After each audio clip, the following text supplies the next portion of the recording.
ሃይማኖትና እግዚአብሔር በጣም የተለያዩ ነገሮች መሆናቸውንና የእግዚአብሔር ካልኩሌሽን እና የሃይማኖትና የሰዎች ካልኩሌሽን ፈጽሞ የተለያየ እንደሆኑ ከመማርባቸው የእግዚአብሔር ቃሎች መካከል አንደኛው ዘፍጥረት ምዕራፍ 38 ነው። ኢየሱስን ስንጠራው የይሁዳ አንበሳ እንለዋለን። ላየን ኦፍ ጁዳ። ይሁዳ ሰው ነው፣ የያዕቆብ ልጅ ነው። ነገስታት በሙሉ ከይሁዳ ነው የመጡት፣ ዳዊትም፣ ሰለሞንም፣ ሳውልም።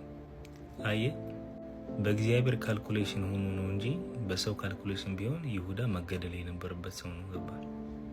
እንዴት መሰለ? ዘፍጥረት ምዕራፍ 38 ላይ ያዕቆብ ከኬብሮን ተራራማ ከተማ ነው። ገባ?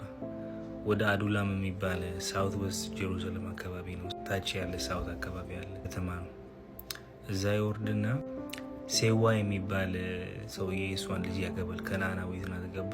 ከነዓናዊት እንዲያገቡ አይፈልግም። አያታቸውም አብርሃም ገባ ለይስሐቅ እንኳን ሚስት ስለሚፈልግለት ገባ ከነዓናዊት እንዳያገባ ስለፈለገ ኔሆር የሚባል ከተማ ወስዶ ነው አንድ በጣም ከአገልጋዮቹ ትልቅ ከፍ ያለ አገልጋዩን ልኮ ሚስት ያመጣለት ርብቃን ዘመዱን ነው ያገባው። ገባ?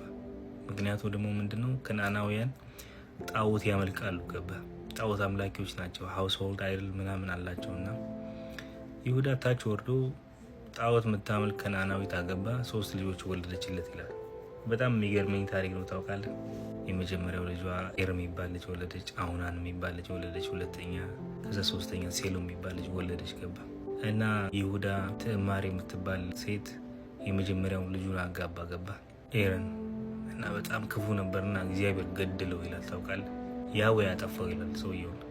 እና እንደ ባህሉ ገባ ይሁዳ ለሁለተኛ ልጁ ለአሁናን ምን አለው?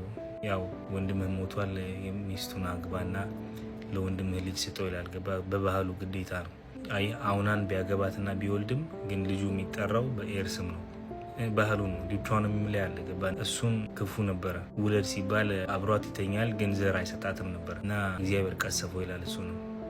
ሁለቱም ልጆቹ ስለሞቱ ይሁዳ አሁን ሶስተኛ ሴሎምንም ብሰጣት ሊሞት ይችላል ብሎ አስቧል። ግን ምን አላት? በቃ ሴሎም ሲያድግ ሰጥሻለሁ እንደባል፣ እስከዛ ግን እንደመበለት ሆነች ወደ ሀገርሽ ሂጂና ሀገርሽ ተቀመጭ አላት። ገባ? ትዕማርን እሺ ብላ ተቀመጠች። ትጠብቃለች። ገባ? ለብሳ ነው የምትቀመጠው። መበለቶች የሚለብሱት ልብስ አላቸው የራሳቸው እና ሰው ሁሉ ሲያያት ባሮቹ አይሞቱባት ሴት እንደሆነ ይታወቃል። ማንም ሰው አይነካትም። ከዛ በኋላ ግን የሴዋ ልጅ የያዕቆብ ሚስት ትሞታለች። ገባ? ከዛ በኋላ ይጽናናል። ያዕቆብ በጎቹን ሊሸልት አንድ ተምና የሚባል አካባቢ ይወጣል ከጓደኛው ጋር። ወደታችም ሲወርድ ከኬብሮን ወደታችም ሲወርድ የወረደው አንድ ኤራስ የሚባል ጓደኛውን ከሱ ጋር ለመሆን ነው። ገባ? እና አብረው ሁለቱ ይወጣሉ። እሷም ትሰማለች። ገባ? እና ልጁም አድጓል። ሴሎምም እንዳደጋ አውቃለች፣ ግን እንዳልሰጣት ገብቷታል። ገባ? ይህን ስትሰማ በመንገድ ላይ ጠበቀችው። ገባ? እንደ ጋለሞታ ሆና ለብሳ ፊቷን ሸፍና ጠበቀችው ይሁዳን። ከዛ ይሁዳ አላወቀም። ገባ? የልጆቹ ሚስት እንደሆነች አላወቀም። እሱ በቃ ጠብቂ ብሏታል፣ ልጁን ግን አይሰጣትም። ገባ? እና ምን አረገ? ጋለሞታ መሆኗን ሲያውቅ መስላው ነው። ገባ? እና አብሬሽ ልተኛለታል። ምን ትሰጠኛለህ ትለዋለች። ፍየል እሰጥሻለሁ ይላታል። መያዣ ምን ትሰጠኛለህ ስትለው ምን ልስጥሽ ይላታል። ቀለበትህን፣ አምባርህንና የያዝከውን በትር ስጠኝ ትለዋለች እንደ መያዣ። እሺ ብሎ ይሰጣታል። ከዛ ገብቶ ይተኛል። አያውቅም እሱ ይሁዳ አያውቅም። ገባ? ልጁን አልሰጣትም፣ እሰጥሻለሁ ብሏት አጭበርብሯታል። ከዛ ደግሞ ጋለሞታ መስለው አብረው ተኛች፣ አረገዘች። ገባ? ከዛ ኤራስን ልኮ ፍየሉን ልኮ ኤራስ ወጥቶ የታለች ፍየሉ ያውና ብሎ አካባቢውን ሲጠይቅ እዚህ ጋለሞታ የለችም አሉት። ገባ? የምን ጋለሞታ ነው? ከዛ በቃ ትውሰደው አለ። አላወቅም፣ እሷ እንደሆነች አላወቅም። ይሁዳ መዋረድ እንዳይሆንብን በቃ ትውሰድ አለ። ከ3 ወር በኋላ ግን ማርገዟን ሰማ ይላል መጽሐፍ ቅዱስ። ገባ? እና ምን ብለው ነገሩት? በግልሙትና አርግዛለች አሉት። ገባ? የልጆች ሚስት ምን እንዳለ ታውቃለህ? ይሁዳ አውጡና አቃጥሏታል። ቃል በቃል ነው፣ ግቡና አንብቡት። ትውጣና ትቃጠላል። ከዛ ወደ ከተማ ሲያወጧት እሷ ዋይዝ ናት። እንዴት አንዳንድ ሴቶችን እንዴት እግዚአብሔር እንደሚረዳቸው እና በትሩንና ቀለበቱንና አምባሩን ላከች። ገባ? ከዚህ ሰው ነው ያረገዝኩት ብላ እና በቃ ልጄን ሰጣታለሁ ብዬ አልሰጠዋትም እኔ፣ እሷ ከኔ በላይ ጻድቅ ነች አለ። ገባ? ከዛ ስትወልድ መንታ ነው የወለደችው እና የመጀመሪያ ሲወጣ እጁን ብቻ ነው ያወጣውና አዋላጇ ቀይ ምልክት አሰረችበት፣ ሮፕ ነገር። እዛ ግን መልሶ እጁን ከተተው ይሄ ነው መጀመሪያ የሚወለደው አለች። ግን የወጣው ሁለተኛ ይወለዳል የተባለው ነው።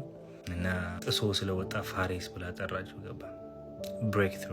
ከዛ ሁለተኛ ደግሞ ዛራ የሚባለው ወጣ ማለት ነው። አይገርምህም? ይሁዳ አንደኛ ከጋለሞታ ጋር ነው የተኛው በአእምሮ፣ እሱ ግን የተኛው ከልጆቹ ሚስት ጋር ነው። ገባ? ኢየሱስ ከማን እንደመጣ ታውቃለህ? ከትዕማር ልጅ ከፋሬስ። ትልልቆቹ የምትላቸው ነገስታት ሳኦልን፣ ዳዊትንና ሰለሞንን ጨምሮ የመጡት ከፋሬስ ነው። ይሁዳ ከልጆቹ ሚስት ልጆቹ አብረዋት ከተኛት ሴት ጋር ነው የወለደው። በማወቅም ባለማወቅም የተሰበረ ታሪክ ነው ታሪኩ። ገባ? ስብራት ያለበት ታሪክ ነው። ነገር ግን እግዚአብሔር ለበጎ ቀየረው። ገባ? ብሬክ ትሩ ሆነ ስሙ። በተሰበረው ታሪካችን ኢየሱስ መጣና የተሰበረውን ማንነታችን እናዳነ። አየህ፣ እንደዚህ ነው። አሁን እቺ ሴት በሰው ሚዛን ብትታይ እኮ መቃጠል አለባት፣ ገባ? መገደል አለባት። እንደዛ ነን እኛ እኮ ዛሬ ላይ። ሃይማኖት እኮ እንደዛ ነው ታውቃለህ። ምህረት የለውም፣ ቸርነት የለውም። እግዚአብሔር ግን እንዲህ የተመሰቃቀለውን ታሪክ ወስዶ እንደውም አለ እግዚአብሔር፣ አየህ በአንተ ነው ክርስቶስ የሚመጣው አለ። ገባ? ፋሬስ ሆነ በቃ። ትዕማር ማን አላት? እሷስ እንደ ኃጢአቷ እኮ ቢሆን ከልጆቹ አባት ጋር የተኛችው መቃጠል አለባት። ገባ? እንደ ህጉ ከሆነ እንደ ሃይማኖት ከሆነ። ነገር ግን እግዚአብሔር ምን አደረገ መሰለ? እንደውም አንድያ ልጁን ምንወደውን ያዳነንን ምታመልኩትን ምናመልከውን ልጁን በዚህ የተሰበረ በዚህ የተበላሸ በዚህ ኃጢአት በሞላበት ቤተሰብ አመጣው። ከተሰበረ ቦታ መጣ። እሱ ግን የተሰበረ አልነበረም። ገባ? እኛንም እለት እለት የሚጠግነን እሱ ነው። ስለዚህ ምንም ነገር ህይወታችሁ ቢበላሽ እግዚአብሔር ይወዳችኋል። ሃይማኖት አትሆኑም ቢላችሁ፣ ማህበረሰብ አትሆኑም ቢላችሁ፣ እግዚአብሔር በተሰበራችሁበት ታሪክ ገብቶ እንደዚህ አይነት ትልልቅ ነገርን የሚሰራ አምላክ ነው። ገባ? ልዩ ነው፣ ፍቅር ነው፣ መሀሪ ነው፣ ቸር ነው፣ ይተዋል፣ ይወደናል። ልጆቹ ነን። ገባ? አይዟችሁ። እየተጎዳችሁ ያላችሁ ሰው እጁን እየጠቆመ እያስቸገራችሁ ያላችሁ ሰዎች ኢየሱስ ይወዳችኋል። አይዟችሁ። አንድ ቀን ደግሞ በሱ ብርታት ትበረታላችሁ። ችል ማለት ነው። መልካም ቀን።